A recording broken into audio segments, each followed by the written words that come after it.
Good morning, my dear student. শুরু করছি আজকে session switch gear and protection unit 1 এর আজকে সেকেন্ড সেশন। তো আগে সেশনটা যারা দেখোনি অবশ্যই দেখে নেবে, আর যারা এই চ্যানেলে নতুন অবশ্যই চ্যানেলটাকে সাবস্ক্রাইব করে নেবে যাতে প্রত্যেকটা ভিডিওর নোটিফিকেশন তোমরা পেয়ে যাও। তো আমরা চলে আসছি টপিকে। আমরা এর আগের সেশনে সুইচ গিয়ার ডেফিনিশন আমরা জেনে গেছিলাম, সুইচ গিয়ারের ডেফিনিশন জেনেছিলাম, সুইচ গিয়ার ইকুইপমেন্ট জেনেছিলাম, ফল্ট জেনেছিলাম, কজেস অফ ফল্ট জেনেছিলাম, টাইপ অফ ফল্ট আমরা জেনে গেছিলাম। টাইপ অফ ফল্ট জানা হয়ে গেছিলো, সিমেট্রিক্যাল ফল্ট কি, তার এক্সাম্পল কি, আনসিমেট্রিক্যাল ফল্ট কি, এক্সাম্পল কি, সবগুলো জানা হয়ে গেছিলো। তো আগের সেশনটা অবশ্যই দেখে নেবে।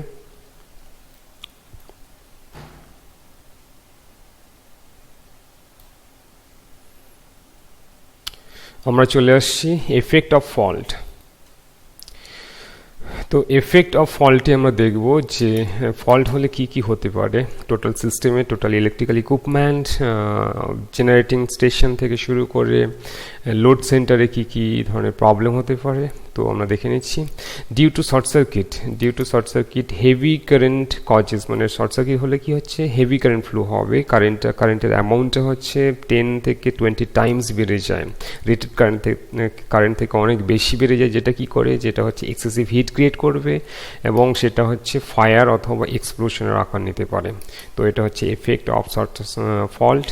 Sometimes short circuit takes the form of an arc, causes considerable damage to the system. তো অনেক সময় কি হয়, শর্ট সার্কিট কি হয়, আর্কের ফর্ম নিতে পারে। সাপোজ ধরো আমার একটা ইকুইপমেন্ট রয়েছে, এই ইকুইপমেন্ট আমার কি রয়েছে, আর্থ রয়েছে। তো এই যে গ্যাপটা রয়েছে এটা যদি আর্থ করা থাকে, এটা আর্থ করা রয়েছে, এখানে শর্ট সার্কিটের জন্য এতটাই কারেন্ট ফ্লো করছে যে এটা এর মধ্যে কি হচ্ছে, একটা হিট ক্রিয়েট হয়েছে, একটা huge amount of heat create হয়েছে। এই হিটটা কি হবে, এই যে এয়ার গ্যাপটা ব্রেকডাউন হয়ে এখানে একটা আর্ক ফর্ম হয়, স্পার্ক হয়। তো এটা কি বলা হয়, আর্ক। এই পোর্শনটাকে কি বলা হয় থাকে, আর্ক বলা হয়। তো আর্ক আমরা এই সাবজেক্টে একদম ক্লিয়ারলি ভাবে জেনে যাব। আর্ক ব্যাপারটা কি, আর্কটা হচ্ছে সার্কিট ব্রেকারের ক্ষেত্রে আর্কের যে এক্সপ্লেনেশনটা দেওয়া রয়েছে এবং সেখানে আর্কটাকে কিভাবে এক্সটিংগুইশ করা হয় সেটাও আমরা দেখে নেব। তো আমরা সেকেন্ড পয়েন্টে দেখলাম যে শর্ট সার্কিটের জন্য due to short circuit there may be arc and considerable damage to the system, total সিস্টেমকে একটা ড্যামেজ করে দিতে পারে। তো থার্ড পয়েন্টে কি রয়েছে, stability of the power system may be affected, total power সিস্টেমের স্টেবিলিটিটাকে ড্যামেজ হয়ে যেতে পারে, আনস্টেবল হয়ে যেতে পারে। যেমন হচ্ছে ফ্রিকোয়েন্সি 50 হার্জ রয়েছে, সেটা ফ্রিকোয়েন্সি চেঞ্জ হয়ে গেলে টোটাল সিস্টেমটা, যদি কোনো সিস্টেম, আমাদের টোটাল পাওয়ার সিস্টেম কিন্তু সিনক্রোনাইজেশন কন্ডিশনে রয়েছে, তো সিনক্রোনাইজেশন ফেলিওর হয়ে যেতে পারে, সেটাকে বলা হয় আনস্টেবল। যেমন হচ্ছে ভোল্টেজ রেটিং রয়েছে, ভোল্টেজ একটা সার্টেন ভোল্টেজ রেটিং যদি চেঞ্জ হয়ে যায় তাহলে সিস্টেম আনস্টেবল হয়ে যাবে, ফ্রিকোয়েন্সি যদি চেঞ্জ হয়ে যায় সিস্টেম আনস্টেবল হয়ে যেতে পারে। তো এগুলো হচ্ছে শর্ট সার্কিটের জন্য হতে পারে, ফল্টের জন্য হতে পারে, and even complete shutdown of the total system shutdown হয়ে যেতে পারে। তো এইগুলো হচ্ছে এফেক্ট অফ ফল্ট। নেক্সট আমরা চলে আসবো কারেন্ট লিমিটিং রিঅ্যাক্টর, খুব একটা important term. Current limiting reactor switch gear and প্রোটেকশনের ক্ষেত্রে সমস্ত রকম সুইচিং ইকুইপমেন্টে কিন্তু কারেন্ট লিমিটিং রিঅ্যাক্টর রয়েছে। তোমরা সাবস্টেশনে ভিজিট করলে, সাবস্টেশনে ট্রেনিং করলে অথবা পাওয়ার প্ল্যান্টে যদি ট্রেনিং করো তাহলে দেখবে যে রিঅ্যাক্টর দেখতে পাবে। তো কারেন্ট লিমিটিং রিঅ্যাক্টরটা কি হচ্ছে, একটা ইন্ডাকটিভ একটা ডিভাইস, মানে ওর মধ্যে কি রয়েছে, একটা ইন্ডাক্টর কয়েল রয়েছে, কিছুই নয়, ডিভাইসের মধ্যে কি রয়েছে, ইন্ডাক্টর একটা কয়েল রয়েছে, যার হচ্ছে ইন্ডাকটিভ রিঅ্যাক্টেন্সটা হচ্ছে রেজিস্ট্যান্সের তুলনায় অনেকটাই বেশি হয়। ইন্ডাকটিভ রিঅ্যাক্টেন্স এটা হচ্ছে গ্রেটার দেন টু ইটস রেজিস্ট্যান্সের তুলনায় অনেক বেশি হয়, যেটা কি করে, শর্ট সার্কিট কারেন্টটাকে লিমিট করে দেয়, যাতে শর্ট সার্কিট কারেন্টে ইকুইপমেন্টে ম্যাক্সিমাম কারেন্টে যাতে পৌঁছাতে না পারে, একদম লিমিটেড শর্ট সার্কিট কারেন্ট ইকুইপমেন্টের মধ্যে, ইকুইপমেন্টের থ্রু দিয়ে সেন্ড করে। তো এটা হচ্ছে রিয়াক্টর। তো আমরা এখানে যদি দেখি এই current limiting reactor also sometimes call the series reactor, এটা সিরিজে কানেক্ট করা হয়ে থাকে, ইজ অ্যান ইন্ডাকটিভ কয়েল, কিছুই নয়, কি বললাম, inductive coil, large inductive reactance in comparison to its resistance, এর রিয়াক্টেন্সটা হচ্ছে রেজিস্ট্যান্সের তুলনায় অনেক বেশি, and is used for limiting the short circuit current during fault, মানে ফল্ট হলে শর্ট সার্কিট কারেন্টটাকে লিমিট করে দেবে। তো এই জন্য কী করা হয়, প্রত্যেকটা ইকুইপমেন্টের আগে অথবা পরে আমরা রিয়াক্টর কানেক্ট করি, যাতে ইকুইপমেন্টে ফল্ট হলে ইকুইপমেন্টে হেভি কারেন্টটা হচ্ছে শর্ট সার্কিট কারেন্টটা পৌঁছাতে না পারে। তাহলে কি হবে, রিয়াক্টরটা কি করছে, কারেন্টটাকে লিমিট করে দিচ্ছে, কিছুটা পার্সেন্টেজ কারেন্টকে অপোজ করছে। তো এটা হচ্ছে রিয়াক্টর। তো রিয়াক্টরের টাইপগুলো আমরা দেখে নেব। রিয়াক্টর হচ্ছে জেনারেটর রিয়াক্টর, ফিডার রিয়াক্টর, আর হচ্ছে বাসবার রিয়াক্টর। তো রিয়াক্টর মেনলি কোথায় কোথায় কানেক্ট করা হয় তার উপর বেস করে কিন্তু 3টে ভাগে ভাগ করা হয়েছে। চলে আসি generator রিয়াক্টরে। Generator reactor, when the reactors are connected in series with each generator, they are known as generator reactor. তাহলে জেনারেটর রিয়াক্টর মানে হচ্ছে প্রত্যেকটা জেনারেটরের ফিড যে টার্মিনাল রয়েছে তার সাথে, এটা একটা সিঙ্গেল লাইন ডায়াগ্রাম। এই যে জেনারেটর 1, জেনারেটর 2, জেনারেটর 3 দেওয়া রয়েছে। আমরা যদি একটা অল্টারনেটর ধরি, অল্টারনেটরের কটা টার্মিনাল রয়েছে, অল্টারনেটর 3টে টার্মিনাল, আর ওয়াইবি 3টে ফেজ, তাহলে প্রত্যেকটা ফেজে একটা করে কি থাকবে, সিরিজ রিয়াক্টর থাকবে। তো যেহেতু একটা সিঙ্গেল লাইন ডায়াগ্রাম, একটা করে রিয়াক্টর দেখানো রয়েছে, তো এটা তাহলে কি হচ্ছে, অল্টারনেটরের টার্মিনালের সাথে সিরিজে কানেক্ট করা রয়েছে। তো এই রিয়াক্টরকে বলা হয় জেনারেটর রিয়াক্টর, মনে রাখতে হবে, খুব ইম্পর্টেন্ট। এখানে ডেফিনেশনটাই চলে আসে, what is reactor, explain what are the different type of reactor, explain any one of them with advantage and disadvantage. তো মনে রাখতে হবে, খুব ইন্টারেস্টিং সাবজেক্ট। সেশনটা লাস্ট অবধি দেখবে এবং পরবর্তী সেশনগুলো দেখবে, কনসেপ্ট ক্লিয়ার হয়ে যাবে। তো চলে আসছি জেনারেটর রিয়াক্টর অ্যাডভান্টেজে আমরা চলে। ডিসঅ্যাডভান্টেজ রয়েছে এই রিয়াক্টরের, জেনারেটর রিয়াক্টরের ডিসঅ্যাডভান্টেজ হচ্ছে there is constant voltage drop and power losses in the reactor even during normal condition. তো এই পয়েন্টটা কি বলছে, এখানে একটা ভোল্টেজ ড্রপ কনস্ট্যান্টলি হবে আর হচ্ছে পাওয়ার লস হবে। যেহেতু আমরা এখানে দেখলাম যে ডায়াগ্রামে আমার যে জেনারেটরটা রয়েছে, জেনারেটরের সাথে সিরিজে রিয়াক্টরটা কানেক্ট করা রয়েছে, তার মানে কি টোটাল পাওয়ারটা হচ্ছে রিয়াক্টরের থ্রু দিয়ে যাচ্ছে, টোটাল পাওয়ারটা কি হচ্ছে, রিয়াক্টরের থ্রু দিয়ে ফ্লো করছে। তো এর মধ্যে কি রয়েছে, এক্সেল রয়েছে, ইন্ডাকটিভ রিয়াক্টেন্স। তো ইন্ডাকটিভ রিয়াক্টেন্স কি হয়, ড্রপ হয়ে যায়। তো ভোল্টেজটা এখানে ড্রপ হচ্ছে, কনস্ট্যান্টলি ভোল্টেজ ড্রপ হচ্ছে, একটা পাওয়ার লস হচ্ছে, যেহেতু এর মধ্যে একটা রেজিস্ট্যান্সও রয়েছে, রেজিস্ট্যান্স প্রপার্টি রয়েছে। তো এটা হচ্ছে ডিসঅ্যাডভান্টেজ, মানে জেনারেটর রিয়াক্টরের যেহেতু আমার অল্টারনেটরে যে পাওয়ারটা জেনারেট হচ্ছে পুরোটাই হচ্ছে রিয়াক্টরের থ্রু দিয়ে ফিডারে পৌঁছাচ্ছে। আমার এখানে ফিডার রয়েছে, বাসবার রয়েছে, বাসবারে পৌঁছায়, লোডে পৌঁছানোর আগে বাসবারে যাবে। তো টোটাল পাওয়ারটা আমার রিয়াক্টরের থ্রু দিয়ে পৌঁছানোর জন্য এখানে ভোল্টেজ ড্রপ হচ্ছে। ভোল্টেজ ড্রপ মানে হচ্ছে আই এক্সেল ইন্টু আই, মানে যে অ্যামাউন্ট অফ কারেন্টটা ফ্লো করছে ইন্টু আই, এটা হচ্ছে ভোল্টেজ ড্রপ। আর পাওয়ার লস কি হচ্ছে, রেজিস্ট্যান্সের জন্য পাওয়ার লস হচ্ছে। If fault occur any feeder, next point চলে আসছি, if fault occur on any feeder, the continuity of supply to other is likely to be affected. যদি কোনো ফিডারে ফল্ট হয়, আমরা যদি ডায়াগ্রামে চলে আসি,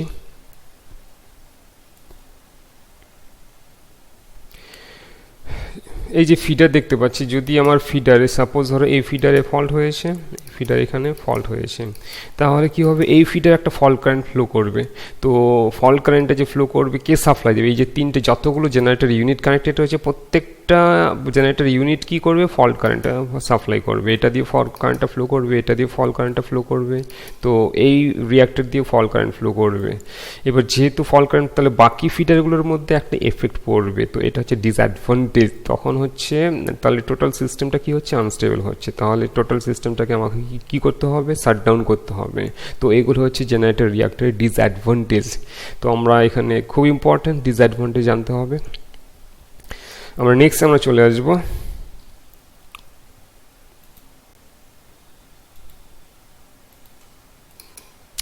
feeder reactor. When the reactor are connected in series with each feeder, they are known as feeder reactor. Since most of the short circuit occur on feeder, large number of reactor are used for such circuit. তো এটা feeder reactor কি হয়, generator reactor আমরা কি দেখেছিলাম, জেনারেটরের সাথে সিরিজে জেনারেটরের প্রত্যেকটা লাইনের সাথে লিড যে টার্মিনালগুলো রয়েছে সেখানে ফিডারগুলো যখন কানেক্টেড থাকে তখন সেটা হয়ে যায় জেনারেটর রিঅ্যাক্টর। এবার ফিডারের প্রত্যেকটা ফিডার, এগুলো হচ্ছে এক একটা ফিডার, প্রত্যেকটা হচ্ছে ফিডারের সাথে সিরিজের রিঅ্যাক্টরগুলো কানেক্টেড রয়েছে, তো এইগুলোকে বলা হয় ফিডার রিঅ্যাক্টর। এগুলো হচ্ছে ফিডারের প্রত্যেকটা একটা ফিডার। তো এখানে কি হচ্ছে, এখানে আমরা অ্যাডভান্টেজটা কি দেখতে পাবো, আমরা অ্যাডভান্টেজে চলে আসছি ফিডার রিঅ্যাক্টরের। তো অ্যাডভান্টেজে বলা আছে if a fault ochre on any feeder the voltage drop in it's reactor will not effect the বাসবার voltage, so that there is little tendency for generators to lose the synchronism. তো এখানে কি বলছে, এই ফিডারে যদি fault হয় তাহলে এই ফিডারের voltage ড্রপটা অন্য ফিডারকে বাসবার ভোল্টেজের উপর কোনো এফেক্ট করবে না। কারণ হচ্ছে আমার যেহেতু এখানে রিঅ্যাক্টরটা রয়েছে, রিঅ্যাক্টরটা কি করছে, শর্ট সার্কিট কারেন্টটাকে লিমিট করছে। তো এই টোটাল বাসবার ভোল্টেজের উপর কোনো এফেক্ট করবে না। যদি বাসবার ভোল্টেজের উপর কোনো এফেক্ট না করে তাহলে জেনারেটরগুলো তো এই যে জেনারেটর ইউনিটগুলো এগুলো তো সিনক্রোনাইজেশন কন্ডিশনে রয়েছে, তো সিনক্রোনাইজেশন কন্ডিশনটা এদের লুজ হওয়ার কোনো টেন্ডেন্সি থাকবে না। কিন্তু আমরা যে জেনারেটর রিঅ্যাক্টরে দেখেছিলাম সেটা যেহেতু জেনারেটরের সাথে ছিল, সেখানে সিনক্রোনাইজেশন একটা হারানোর একটা পসিবিলিটিস ছিল। তো এটা হচ্ছে অ্যাডভান্টেজ যে আমার ফিডারে ফল্ট হলে যেহেতু বাসবার ভোল্টেজের উপরে কোনো এফেক্ট পড়বে না, নর্মালি থাকবে, যেহেতু এই রিঅ্যাক্টরটা কী করছে, এই রিঅ্যাক্টরটা টোটাল শর্ট সার্কিট কারেন্টটাকে কন্ট্রোল করছে। কারণ এই ফিডারে ফল্ট হয়েছে, একই রকমভাবে এই ফিডারে ফল্ট হলে এই রিঅ্যাক্টরটা শর্ট সার্কিট কারেন্টটাকে কন্ট্রোল করবে, একটা limited short circuit current flow করাবে। তো যদি ফ্লো করে তাহলে এই বাসবারের উপরে কোনো এফেক্ট পড়বে না, অটোমেটিক্যালি এই জেনারেটরগুলো কি থাকবে, এদের মধ্যে সিনক্রোনাইজেশনটা বজায় থাকবে। একই রকমভাবে আমরা দেখব the fault on the feeder will not effect other feeders and consequently the effect of fault localised. একই রকমভাবে মানে এই ফিডারে যদি ফল্ট হয় তাহলে এই ফিডারগুলোর উপরে কোনো এফেক্ট পড়বে না। তো অটোমেটিক্যালি ফল্টটাকে আমরা লোকালাইজ করতে পারবো, আইডেন্টিফাই করতে পারবো এবং সেটাকে মেনটেন করতে পারবো, রিপেয়ার করতে পারবো। তো এটা হচ্ছে অ্যাডভান্টেজ, খুব ইম্পর্টেন্ট। তো ডিসঅ্যাডভান্টেজে দেওয়া আছে, আমরা ডিসঅ্যাডভান্টেজ দেখব। There is constant voltage drop and power loss in the reactor even during normal condition. একই রকমভাবে প্রত্যেকটা আমরা ফিডারে দেখেছিলাম, ফিডার রিঅ্যাক্টরগুলো কী ছিল, ফিডারের সাথে সিরিজে ছিল।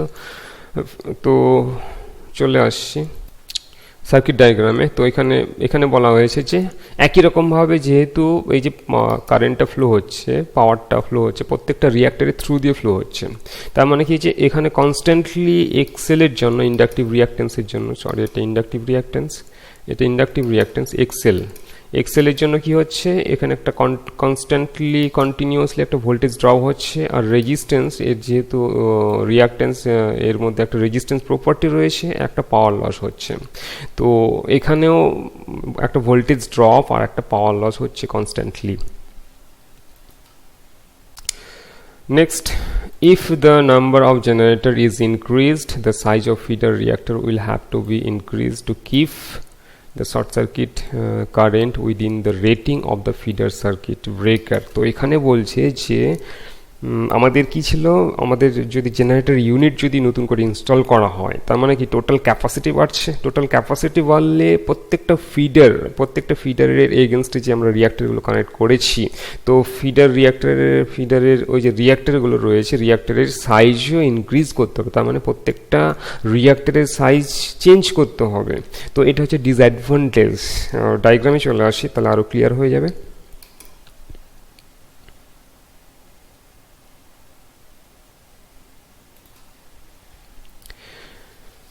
বলা আছে যে যদি নতুন করে একটা জেনারেটর ইউনিট, সাপোজ ধরো এখানে একটা নতুন করে ইউনিট ইনস্টল করা হয়েছে, তো কি হচ্ছে টোটাল ক্যাপাসিটি বেড়ে গেছে। টোটাল ক্যাপাসিটি বেড়ে যাওয়ার জন্য এই যে রিয়াক্টরগুলোর যে রেটিং ছিল সেই রেটিংগুলো চেঞ্জ করতে হবে। সেই রেটিং চেঞ্জ করতে গিয়ে প্রত্যেকটা রিয়াক্টরকে কিন্তু রিপ্লেস করতে হবে, সাইজটাকে ইনক্রিজ করতে হবে। তো একটা কি কস্টিংয়ের ব্যাপার রয়েছে, তো ডিসঅ্যাডভান্টেজ এটা ক্লিয়ার হয়েছে আশা করছি। তো এখানে রয়েছে বাসবার রিঅ্যাক্টর। আমরা এর আগে দুটো রিঅ্যাক্টর ছিল হচ্ছে জেনারেটর রিঅ্যাক্টর আর ফিডার রিঅ্যাক্টর ছিল। তো আমরা নেক্সট চলে আসি বাসবার রিঅ্যাক্টর। তো বাসবার রিঅ্যাক্টরটা কি হয়, তো আমরা আগের যে দুটো রিঅ্যাক্টর দেখলাম জেনারেটর রিঅ্যাক্টর আর ফিডার রিঅ্যাক্টর, দুটোতে কিন্তু কনস্ট্যান্টলি ভোল্টেজ ড্রপ আর হচ্ছে পাওয়ার লস হচ্ছিল। তো এই ভোল্টেজ ড্রপ এবং পাওয়ার লসগুলোকে ওভারকাম করার জন্য, কারণ পাওয়ার লস মানে কি হচ্ছে একটা কনস্ট্যান্টলি একটা পাওয়ার আমার ওয়েস্টেজ হচ্ছে, আর ভোল্টেজ ড্রপ মানে হচ্ছে টোটাল সিস্টেমের ভোল্টেজটা হচ্ছে ড্রপ করে আছে, সেটাকে আবার ইনক্রিজ করার জন্য আমাকে আবার নতুন করে একটা সিস্টেম ইনস্টল করতে হচ্ছে। তো এইগুলো হচ্ছে ডিসঅ্যাডভান্টেজ। তো আগের দুটোতে যে ডিসঅ্যাডভান্টেজ ছিল সেগুলোকে ওভারকাম করার জন্য বাসবার রিঅ্যাক্টর করা হয়েছে, যাতে পাওয়ার লসটাকে অ্যাভয়েড করা যায়, ভোল্টেজ ড্রপটাও যাতে না হয়। তো এটা হচ্ছে আমরা এখানে দেখে নিচ্ছি।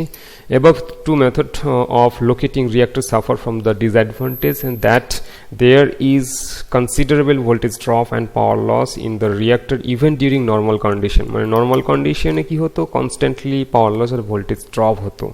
This disadvantage can be overcome by connecting the reactor in series with the bus বার।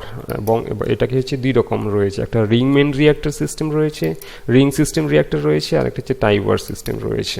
তো আমরা এখানে দেখে নিচ্ছি কিভাবে অ্যাডভান্টেজটা কিভাবে, কি অ্যাডভান্টেজ রয়েছে। এখানে আমরা দেখতে পাচ্ছি যে বাসবারের সাথে কি করা হয়েছে, রিঅ্যাক্টরগুলো কানেক্ট করা হয়েছে বাসবার ইউনিটের সাথে। এই যে টোটালটা ছিল বাসবার, এটা বাসবারের সাথে রিঅ্যাক্টর কানেক্ট করা হয়েছে। তার মানে এখানে ক্লিয়ারলি দেখতে পাচ্ছি যে এই যে ফিডারটা, এই ফিডার হচ্ছে এই জেনারেটরের উপর ডিপেন্ডেন্ট। মানে এই ফিডার পাওয়ারটা নিচ্ছে এই বাসবার থেকে, এই বাসবারের পাওয়ার আসছে হচ্ছে এই জেনারেটর ইউনিট থেকে। তার মানে হচ্ছে এই ফিডার একই রকমভাবে এই ফিডার সাপ্লাইটা নিচ্ছে এই জেনারেটর ইউনিট থেকে, এই ফিডার সাপ্লাই নিচ্ছে হচ্ছে এই জেনারেটর ইউনিট থেকে। নর্মাল কন্ডিশনে তাহলে রিঅ্যাক্টর দিয়ে আমার যখন ব্যালেন্স কন্ডিশনে রয়েছে টোটাল লোডটা, তখন হচ্ছে এই রিঅ্যাক্টর দিয়ে আমার কোনো পাওয়ার ফ্লো করছে না, পুরো ইন্ডিপেন্ডেন্টলিভাবে এই ইউনিট কি করছে, এই ফিডারকে সাপ্লাই করছে, এই ইউনিট হচ্ছে এই ফিডারকে সাপ্লাই দিচ্ছে, এই ইউনিট হচ্ছে এই ফিডারকে সাপ্লাই দিচ্ছে। তো আমার এই রিঅ্যাক্টর দিয়ে আমার কোনো কারেন্ট ফ্লো হচ্ছে না নর্মাল ব্যালেন্স কন্ডিশনে। তো যখন যদি কারেন্ট ফ্লো না হয় তাহলে এর মধ্যে কোনো পাওয়ার লস হবে না, রেজিস্ট্যান্সের জন্য কোনো পাওয়ার লস হবে না, কোনো ভোল্টেজ ড্রপ হবে না। তাহলে আমরা দেখতে পাচ্ছি যে পাওয়ার লস এবং ভোল্টেজ ড্রপটাকে আমরা বাসবার রিঅ্যাক্টর দিয়ে ওভারকাম করতে পারছি, এখানে। তাহলে এখানে অ্যাডভান্টেজটা কি হচ্ছে, যখন এখানে ফল্ট হবে তাহলে ফল্ট হলে কি হবে, যে এক্সট্রা কারেন্টটা তখন কি হবে, এইগুলোর উপর একটা এফেক্ট পড়বে, তখন হচ্ছে এই জেনারেটর ইউনিটগুলো ফল্ট কারেন্টের সাপ্লাই করবে। তো ফল্ট কারেন্ট যখন সাপ্লাই করবে, এই রিঅ্যাক্টরটা কি করছে, শর্ট সার্কিট কারেন্টটাকে লিমিট করে দিচ্ছে, ফল্ট কারেন্টটাকে লিমিট করে দিচ্ছে। তাহলে এখানে হচ্ছে অ্যাডভান্টেজটা হচ্ছে নর্মাল কন্ডিশনে কোনো পাওয়ার লস হচ্ছে না, কিন্তু যখন ফল্ট হচ্ছে তাহলে ফল্ট কারেন্টটাকে কি করছে, এই যে আদার যে জেনারেটর ইউনিটগুলো রয়েছে ফল্ট কারেন্টটাকে এই রিঅ্যাক্টরটা লিমিট করছে, একটা limited short circuit current flow করছে। তো এটা হচ্ছে রিং সিস্টেম রিঅ্যাক্টর। নেক্সট চলে আসছি হচ্ছে টাইবার সিস্টেম রিঅ্যাক্টর। ইউনিট, জেনারেটর ইউনিটের সাথে একটা বাসবার রয়েছে, এই বাসবারের সাথে প্রত্যেকটা ফিডার ইন্ডিপেন্ডেন্টলি ভাবে কি রয়েছে, কানেক্টেড রয়েছে। প্রত্যেকটা এই যে জেনারেটর ইউনিটের বাসবারের সাথে ইন্ডিপেন্ডেন্টলি ভাবে কানেক্টেড রয়েছে। এবার কি হচ্ছে, এই ফিডারের উপর যখন লোড বেড়ে যাবে তখন এক্সট্রা লোড শেয়ার করবে কোথার থেকে, অন্য ইউনিট থেকে। সেটা কিভাবে নেবে, এই যে টাই বাসবার রয়েছে একটা টাই বাসবার। এবার টাই বাসবার আর হচ্ছে জেনারেটর ইউনিটের বাসবার কি রয়েছে, রিঅ্যাক্টর দিয়ে কানেক্টেড রয়েছে। তার মানে কি হচ্ছে, যখন এই ফিডার এক্সট্রা লোড সাপ্লাই করবে তখন হচ্ছে রিঅ্যাক্টরের থ্রু দিয়ে পাওয়ারটা আসবে। তার মানে কি হচ্ছে, এখানে নর্মাল কন্ডিশনে কিন্তু এখানে রিঅ্যাক্টর দিয়ে কোনো পাওয়ার ফ্লো করছে না। তার মানে এখানে কোনো রেজিস্ট্যান্সের জন্য কোনো লস হচ্ছে না বা রিঅ্যাক্টেন্সের জন্য কোনো ড্রপ হচ্ছে না, তাহলে টোটাল সিস্টেমটা স্টেবল কন্ডিশনে রয়েছে। এবার কি হচ্ছে, যদি ফল্ট হয়, সাপোজ ধরো এই রিঅ্যাক্টরে ফল্ট হয়েছে, এই রিঅ্যাক্টরে যদি সাপোজ এখানে ফল্ট হয়েছে, এখানে আমার ফল্ট হয়েছে এই রিঅ্যাক্টরে, তো এই রিঅ্যাক্টরে ফল্ট কারেন্ট সাপ্লাই করবে এই বাসবার রিঅ্যাক্টর থেকে এবং এই জেনারেটর ইউনিট থেকে আসবে। এবার বাকি যে জেনারেটর ইউনিট সেখান থেকেও একটা ফল্ট কারেন্ট সাপ্লাই করবে। তো এই রিঅ্যাক্টরটা কি করছে, টোটাল ফল্ট কারেন্টটাকে লিমিট করছে। এই দুটো জেনারেটর থেকে যে এক্সট্রা একটা কারেন্ট ফ্লো করবে ফল্ট হওয়ার জন্য, শর্ট সার্কিট হওয়ার জন্য, তাহলে এই রিঅ্যাক্টরটা কি করছে, লিমিট করে দিচ্ছে শর্ট সার্কিট কারেন্টটাকে। তো এখানে হচ্ছে অ্যাডভান্টেজ, মানে ডিউরিং শর্ট সার্কিট কী করছে, রিঅ্যাক্টর কাজে লাগছে, নর্মাল কন্ডিশনে কিন্তু রিঅ্যাক্টর কাজে লাগছে না। তো এগুলো হচ্ছে অ্যাডভান্টেজ। তো আমরা কি করছি, টাইভার সিস্টেমের মাধ্যমে আমরা কি করছি, যে রেজিস্ট্যান্সের জন্য পাওয়ার লস আর হচ্ছে ইন্ডাকটিভ রিঅ্যাক্টেন্সের জন্য যে একটা ভোল্টেজ ড্রপ হয় প্রত্যেকটা রিঅ্যাক্টরে, তো সেই ভোল্টেজ ড্রপগুলোকে আমরা অ্যাভয়েড করছি। তো আমরা এখানে দেখে নিলাম রিঅ্যাক্টরের classification and explanation with diagram, খুব ইম্পর্ট্যান্ট। তো আজকের টোটাল পার্টটা এখানে শেষ করছি।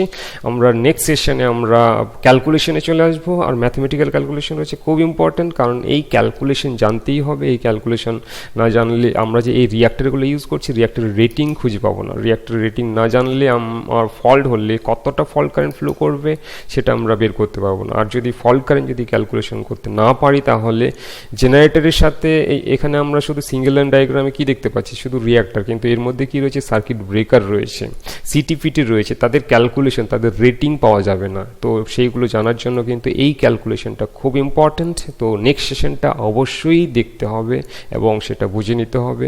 আমরা নেক্সট সেশনে ম্যাথমেটিক্যাল পার্টটা করার পরে প্রবলেম দেখিয়ে দেবো। সেই প্রবলেমগুলো খুব ইন্টারেস্টিং, যে একটা ওভারহেড লাইনে বা একটা সাবস্টেশনে রিঅ্যাক্টরের ক্যালকুলেশন, শর্ট সার্কিট কারেন্ট যদি ফল্ট হয় তাহলে কতটা ফল্ট কারেন্ট ফ্লো করতে পারে সেটা আমরা ক্যালকুলেশন করে পেয়ে যাব। আর ফল্ট কারেন্টটা যদি পেয়ে যাই তাহলে কিন্তু আমরা রেটেড ইকুইপমেন্ট, সেফটি ইকুইপমেন্টগুলো হচ্ছে রেটিংগুলো পেয়ে যাব। তো সেই রেটিংয়ের আমরা সেফটি ইকুইপমেন্ট ইউজ করতে পারবো। তো আজকের সেশনটা এখানেই শেষ করছি। যদি ভালো লাগে অবশ্যই লাইক করবে, যারা নতুন সাবস্ক্রাইব করে নেবে, যাতে প্রত্যেকটা ভিডিওর প্রত্যেকটা সেশনের নোটিফিকেশন পেয়ে যাও।